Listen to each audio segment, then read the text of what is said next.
こんにちは、メイです。突然ですが、レアな花が咲いたけどどうしよう。とりあえず砂浜に移して時が来たら使おう。色が難しいな。もったいなくて捨てられない。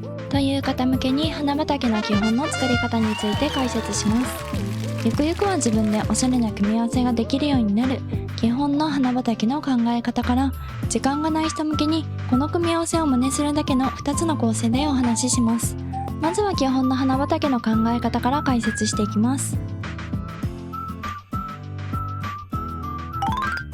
白系の花を集めてみました。よく見てみると同じ色の花でも微妙に色合いが違うのはお気づきかと思います。ここに気がつけているかいないかで花畑の作りやすさが変わってきます。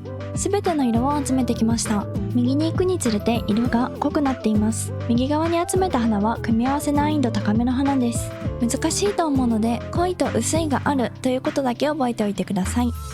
花畑を作るときは色の濃い花、色の薄い花、白い花を組み合わせます。白い花を組み合わせると格段に難易度が下がるのと、島クリエイトでも他家具と合わせやすくなります。一番簡単な花の並べ方としてはグラデーションになるように縦または横に並べます。他の簡単な例としては真ん中に白を持ってきます。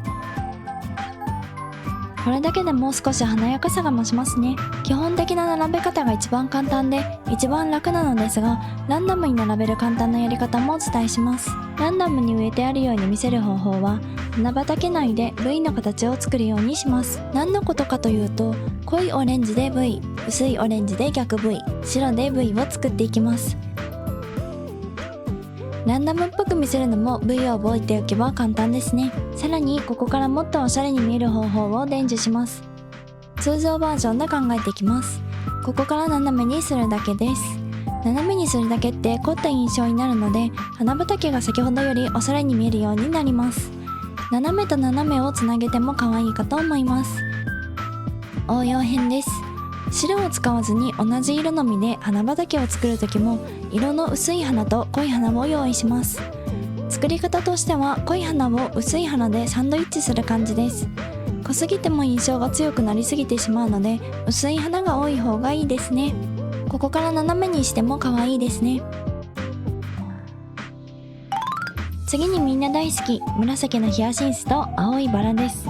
両方存在感が強めなので単体使いが一番なのですが、両方を組み合わせたい方のために花畑を作ります。両方主張が激しいので白い花の割合を多めにします。白4つに対して青と紫1つずつぐらいだとちょうどいいかなと思います。これ以上になると難易度が高くなるのであまりおすすめしていません。添える程度が一番ですね。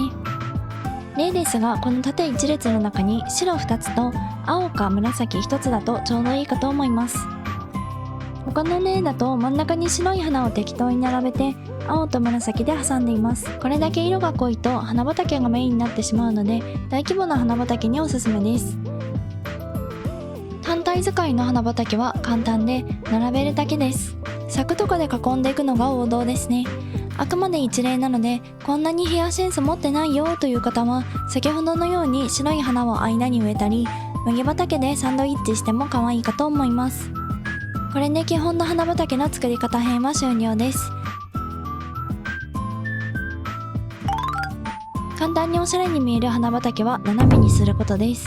斜めの道を作れるマイデザインをお持ちの方は花畑の間に斜めに敷いても可愛いかと思います。今回はこれをベースにいろんな色で例を挙げていきます。白い花畑です。一番需要があるかなと思い最初に挙げています。使用した花はコスモス、ユリ、チューリップ、キクです。明るい白と黄色っぽい白を2つずつ使ってランダムに植えています。白い花畑は何でも合うので小さな花畑でも大きな花畑でもグッド。家具も何でも合うので島の雰囲気も崩しにくいかと思います。とりあえず花畑を作ってみたい方におすすめです。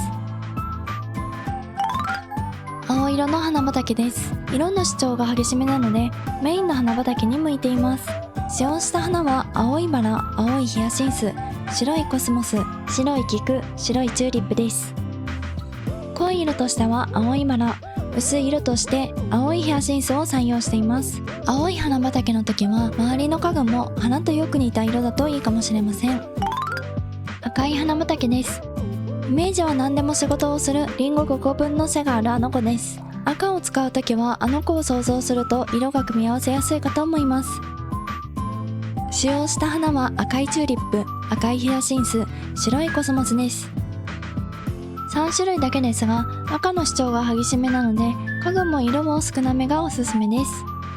赤だけにしたい場合は白いコスモスの代わりに赤い菊を植えてもいいかと思います。赤の花畑は和風にも合います。神社なので朱色をよく目にするので馴染み深いかと思います。特に和風においては神社にありそうな色をイメージすると周りの島クリエイトもしやすくなります。オレンジの花畑です。オレンジの木と相性抜群です。使用した花はオレンジのバラ、オレンジのヒヤシンス、白のチューリップ、白い菊です。オレンジは茶色と馴染みがいいので意外と何の家具も合わせやすいのではないかと思っています。オレンジ単色だと元気いっぱいな感じが出ますね。白のチューリップをオレンジに、白い菊をオレンジのコスモスに変更しています。同じ配置なのに色が少し違うだけで結構印象が違いますね。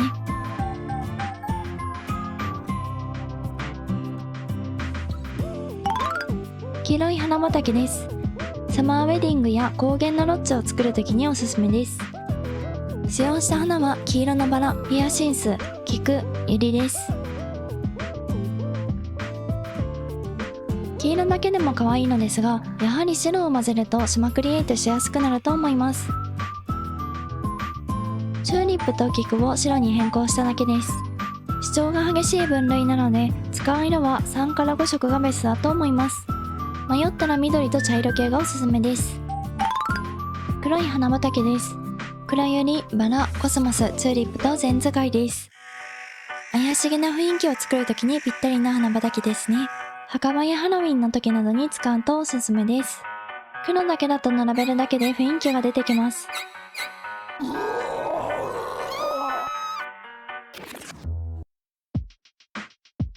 黒と紫を組み合わせると少しだけ高級感が出ます。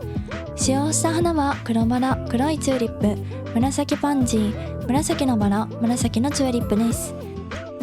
珍しい花の組み合わせなのであまり手に入らないのですが、持っている人にはぜひやってほしい組み合わせです。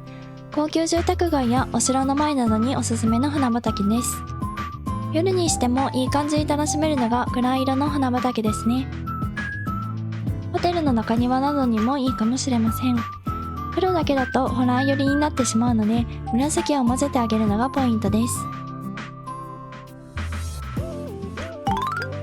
黄色とピンクの花畑です。最初に紹介した綺麗に並べる花畑ですね。使用した花はピンクのチューリップ、黄色のヒヤシンス、白バラ、白いコスモス、白い菊です。花屋の前やお店屋さんの前に作るのがおすすめです。基本の花畑はいかがだったでしょうか。今回紹介したもの以外にもメンバー限定で他の花の組み合わせ例を紹介する予定です。一つでも花の組み合わせをやってみたいと思った方はグッドボタン、メンバーやチャンネル登録がまだの方は登録をお願いいたします。最後までご視聴ありがとうございました。また次回の動画でお会いいたしましょう。